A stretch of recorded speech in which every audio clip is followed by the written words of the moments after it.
Welcome back everyone, I'm continuing this series now with a part 2. I was surprised that so many of you enjoyed the last video because we do so many scary videos on here, but hey, I'm not going to argue with you on this one. You want scary pictures? That's what you're going to get. My name is Danny Burke and this is the top 10 scary pictures that should have stayed secret, part 2. Starting off at number 10 now, we have the Hampton Court Palace ghost. In December 2003, security cameras at Hampton Court Palace in England had a problem with a fire door that just kept opening when nobody else was around. They decided to check the security tapes and to their absolute horror, these are the images they saw. Some sort of skeletal figure opening the doors before retreating back inside. A spokesperson for the palace assured the public that this was not a joke and they have not manufactured these pictures, saying they genuinely do not know who or what it is. Moving on to number 9 now, we have Bud Dwyer. He was a politician and treasurer for Pennsylvania who was exposed for receiving money from a computer technology company so that he would steer a government contract in their favour. He faced a sentence of up to 55 years in prison and a $300,000 fine. He arranged a news conference with dozens of reporters attending, although they were not told what the purpose of it was. Many expected him to just resign, but the reality was much more shocking. After a 30-minute speech, Dwyer produced a Magnum revolver. That's the moment this picture was taken, as Dwyer tried to warn reporters to not intervene. Before they could, Dwyer put the gun in his mouth and pulled the trigger, killing himself instantly. Most media outlets chose to not show the full footage, and many newspapers just posted this now famous image. Moving on to number 8 now, we have the Cooper family photo. This is a fairly famous one that many of you guys may have seen. I know I've talked about it somewhere. The story goes that in the 1950s, the Cooper family of Texas bought an old house and moved into it. On their first night there, they took a photo of the mum and grandma posing with 2 kids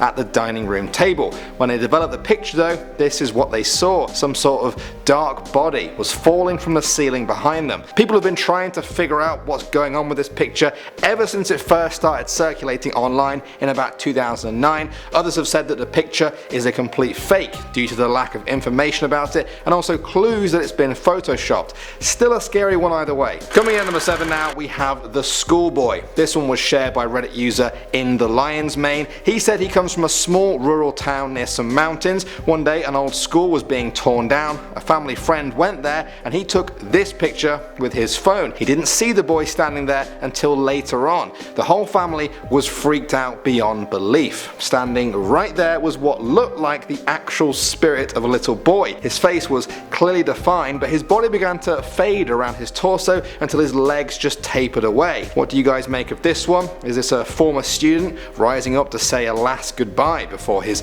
old school disappears forever? Next up at number 6 now, we have John Torrington. He was a British officer who took part in an Arctic expedition in 1846 but died of pneumonia aged 22. Nobody knew what happened to the crew until some of their graves were found on a remote Canadian island. In the 1980s, scientists dug through almost 5 feet of permafrost until they hit a coffin. They opened it up and this was staring back at them. The body of John Torrington, quite literally frozen in time. The eyes were open, still bright and blue. His skin was battered and bruised but barely decomposed. The Arctic climate had acted like a perfect freezer. Scientists took samples to study and then buried his body as they found it, where it could still look the same to this day. We have the demon. This one has been circulating online for a number of years now, but the origins of it are a bit of a mystery. It was taken in a hospital room shortly before a patient died. You can just about make out the patient lying in the bed, but the most shocking thing is what's standing on the bed. Some sort of demonic figure hunched over with huge twisted limbs. Many who have shared the picture claim that it's not just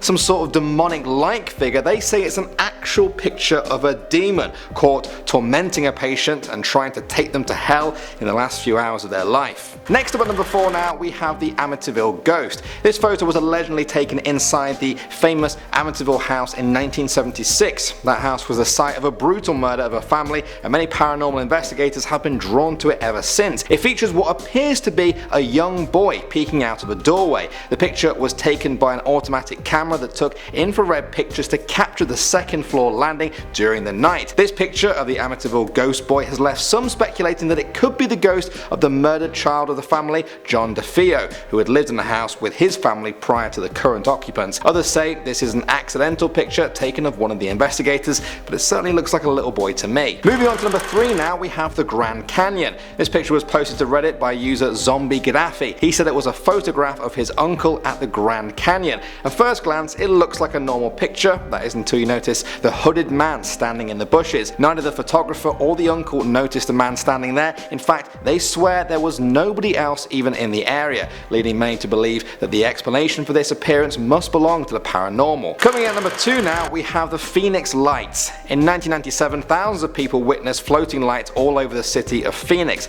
This was the famous event that really hasn't had much press ever since. Witnesses claim to have observed a huge arrow-shaped UFO containing 5 spherical lights or possibly light-emitting engines on. Even the governor of the time who saw the lights described them as otherworldly. One UFO advocate claimed to have performed a spectral analysis of the photographs that apparently proved the lights could not have been produced by a man-made source. Explanations since have ranged from military flares to atmospheric conditions and yes, of course, visitors from another planet. What do you make of them? And finally, number 1 now, we have Jeremy Bentham. He was an English philosopher known as the founder of modern utilitarianism. When he died in 1932, he left his body to science and then for it to be permanently preserved for display. It all went well except for his head. The story goes that the taxidermy process left his face looking horrifying after a while. As it was on display and the authorities didn't want to alarm people, his head was replaced with a wax substitute. For some reason though, they decided to put his real head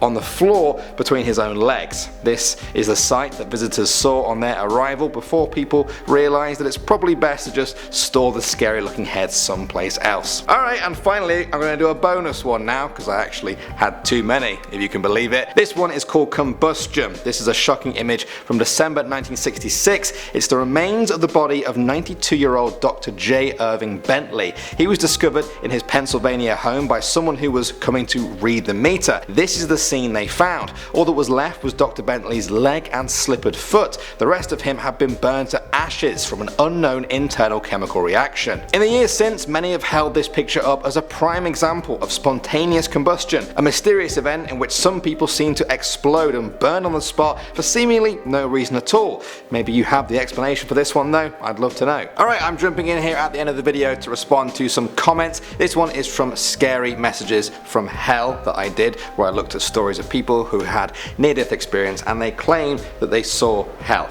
Of course, you guys had a lot to say about this. Lisa 1986 said, I had an experience when I nearly died and it was a beautiful place and I had no more pain, but then my granddad in a glowing light came to me in my hospital room saying I'd get through this. I still believe to this day I went to heaven.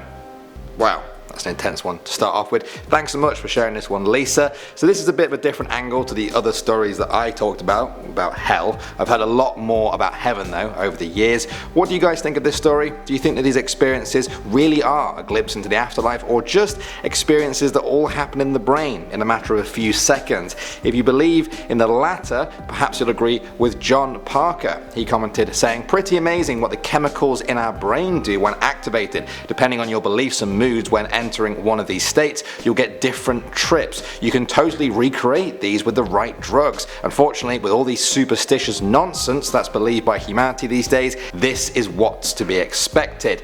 That people actually believe these as prophetic or true is very sad indeed. Wow. There you go. There we have two very opposing points of view. I guess the crazy thing about this discussion is, at the end of the day, there really is no real way to prove it definitively, at least for now. Maybe in the future though. If this is all getting quite heavy, then perhaps you'll agree with Washington Capital's Fanatic. They said, hey, I love your videos so much, but I was wondering if you could do something a little more light-hearted, like top 10 coolest roller coasters or top 10 fascinating animals. You know, something like that. I still support your channel no matter what.